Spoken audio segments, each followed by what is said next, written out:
শাকিব খানের সাথে যেই সিনেমা মুক্তি দেয় সেই পাগল হয়ে যায়।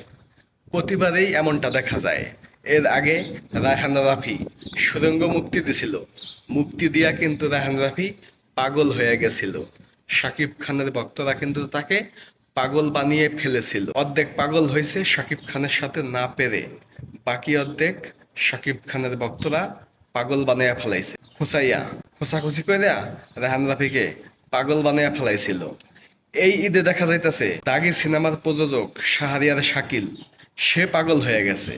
সে এখন আবল তাবল উল্টাপাল্টা কথা বলতাছে। তার সিনেমা হিট, বেশি শো চলতাছে, এইটা সেইটা নানান কিছু দিয়া নানান ভাবে বোঝানোর চেষ্টা করতেছে যে আমার দাগি সিনেমা হিট, সুপার হিট। আরে মিয়া, আপনি যদি 20 লাখ টাকা দিয়ে সিনেমা বানাই থাকেন তাহলে তো হিট হবেই। আপনাদের তো শুধু টাকার হিসাব।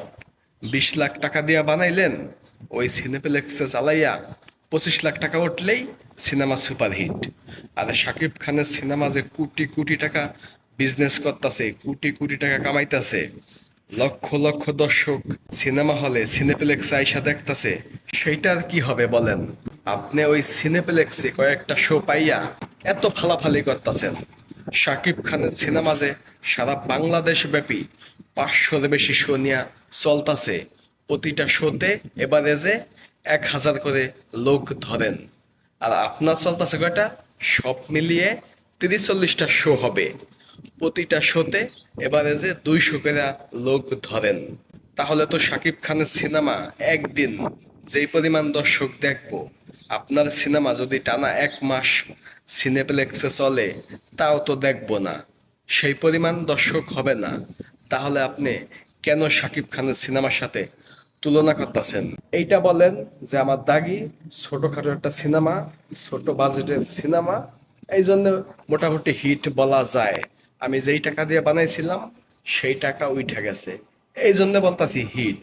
কিন্তু আপনি সেটা না বলে উল্টাপাল্টা আবল তাবল নিজেকে অনেক বড়ভাবে প্রমাণ করতে চান, আবার সাথে শাকিব খানের নামটা লাগিয়ে একটু প্রচার করতে চান। যেমন আজকে একটা ফেসবুকে পোস্ট দিছেন যে সারা বাংলাদেশে তাণ্ডব চালাচ্ছে দাগি। তাণ্ডব হচ্ছে শাকিব খানের নেক্সট সিনেমা। এই জন্যে সেই সিনেমাটাকে কাজে লাগিয়ে আপনি আপনার সিনেমার প্রচার করতেছেন। শোনেন, আপনারা যাই করতে চাইবেন, যাই করবেন, শাকিব খান ছাড়া চলতে পারবেন না। শাকিব খানকে লাগবেই যদি কিছু করতে চান। শাকিব খানকে ছাড়া যদি কিছু করতে চান পারবেন, ওই যে শুধু সিনেপ্লেক্সে কয়েকটা শো পাইবেন, এতটুকুই। কিন্তু বড় কোনো সিনেমা, 20-30 কোটি টাকার সিনেমা বা বিগ বাজেটের কোনো সিনেমা শাকিব খান ছাড়া সম্ভব না। 50-60 লাখ টাকা দিয়ে সিনেমা বানাইবেন অন্য কাউকে নিয়ে, সিনেপ্লেক্সে মুক্তি দিবেন, টাকা উঠে আসবো, গান ঠান দিয়া টাকা উঠে যাব, বলবেন সুপারহিট। কিন্তু আসল সুপারহিট কাকে বলে এটা আপনারা বুঝবেন না। আসল সুপারহিট হচ্ছে তুফান, আসল সুপারহিট হচ্ছে প্রিয়তমা, আসল সুপারহিট হচ্ছে রাজকুমার, আসল সুপারহিট হচ্ছে বরবাদ। এইগুলা হচ্ছে আসল হিট। এবং মাঝখানে গেছে দরদ। দরদ তো প্রথম 2 দিনে যেই পরিমাণ চলছে, শাকিব খানের কোনো সিনেমাই এত চলে নাই। আপনাদের সিনেমা তো পরের ব্যাপার, কিন্তু দরদ সিনেমাটা লম্বা সময় চলে নাই, 2-3 দিন চললা, তারপরে আর বেশি একটা চলে নাই। যাই হোক, চলছে তো। ওই দরদ সিনেমা প্রথম 2 দিন যেই পরিমাণ চলছে, আপনাদের সিনেমা যদি সারা বাংলাদেশে এমন চলতো তাহলে সেটাকে বলতেন ইন্ডাস্ট্রি হিট। শাকিব খান বাদে অন্য কাউকে নিয়ে যদি এমন চলতো তাহলে ইন্ডাস্ট্রি হিট বলতেন। আপনারা হচ্ছেন এই ধরনের চাপাবাজ। তো চাপাবাজি করেন না, পাগল তো হয়েছেন। শাকিব খানের ভক্তরা আরো পাগল বানাইয়া ফালাইব। শাকিব খানের সাথে লাগতে আসলে সবাই পাগল হয়ে যায়।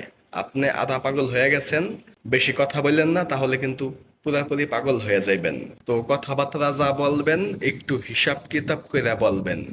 তো ধন্যবাদ সম্পূর্ণ ভিডিওটি দেখার জন্যে। সবাই ভিডিওটা শেয়ার করে দিবেন। আর একটা কথা, যদি এখনো চ্যানেলটা সাবস্ক্রাইব করে না থাকেন তাহলে প্লিজ এখনই চ্যানেলটা সাবস্ক্রাইব করুন। প্রতিনিয়ত এমন ভিডিও দিতাছি। সাবস্ক্রাইব করে রাখলে ভিডিওটা আপলোড করার সাথে সাথে আপনার কাছে চলে যাবে। তো প্লিজ ভিডিওটা এখনই সাবস্ক্রাইব করুন।